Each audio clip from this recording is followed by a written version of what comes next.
కామారెడ్డి జిల్లా ఎల్లారెడ్డి భారతీయ జనతా పార్టీ ఆధ్వర్యంలో సోమవారం బలిదాన్ దివాస్ సందర్భంగా డాక్టర్ శ్యామ్ ప్రసాద్ ముఖర్జీ చిత్రపటానికి పూలమాల వేసి నివాళులు అర్పించడం జరిగింది. అనంతరం పట్టణ కేంద్రంలో 10వ వార్డులో మరియు 11వ వార్డులో లింగారెడ్డిపేట ప్రాథమిక పాఠశాలలో బీజేపీ పట్టణ అధ్యక్షులు రాజేష్ ఆధ్వర్యంలో మొక్కలు నాటడం జరిగింది. ఈ సందర్భంగా రాజేష్ మాట్లాడుతూ కేంద్రంలోని బీజేపీ కోవిడ్ సమయంలో సూక్ష్మ, చిన్న మరియు మధ్య తరహా సంస్థల మరియు వ్యాపారాలకు ఆత్మనిర్భర్ భారత్ ప్యాకేజ్ ద్వారా 29.8 లక్షల కోట్ల రూపాయలు విడుదల చేయడం జరిగిందన్నారు.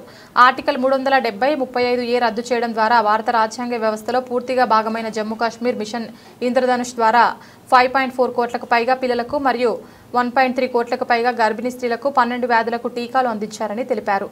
భారత్కు కొత్త వేగాన్ని ఇస్తున్న ఢిల్లీ మీరట్ ర్యాపిడ్ రైల్ చినాబ్పై ప్రపంచంలోనే ఎత్తైన రైల్వే వంతెన పంబన్ వంతెన వంటి గొప్ప ప్రాజెక్టులు నిర్మితమయ్యాయని తెలిపారు. ఈ కార్యక్రమంలో రాష్ట్ర నాయకులు మర్రి బాలకిషన్, పట్టణ అధ్యక్షులు ఆగల్ దివిటి రాజేష్, ప్రధాన కార్యదర్శి కుచిలకంటి శంకర్, శ్రీను, ఉపాధ్యక్షులు వంగపల్లి కాశీనాథ్, అల్లం స్వరూప, కార్యదర్శులు బంజేపల్లి శివకుమార్, మామిడి రమేష్, కోశాధికారి గజానంద్, మహిళా మోర్చా అధ్యక్షురాలు సుజాత, మాజీ ఎంపీపీ నక్క గంగాధర్, సీనియర్ నాయకులు బాలరాజ్, పేలాల రాములు, మల్లయ్య, సత్యం, హరికృష్ణ తదితరులు పాల్గొన్నారు.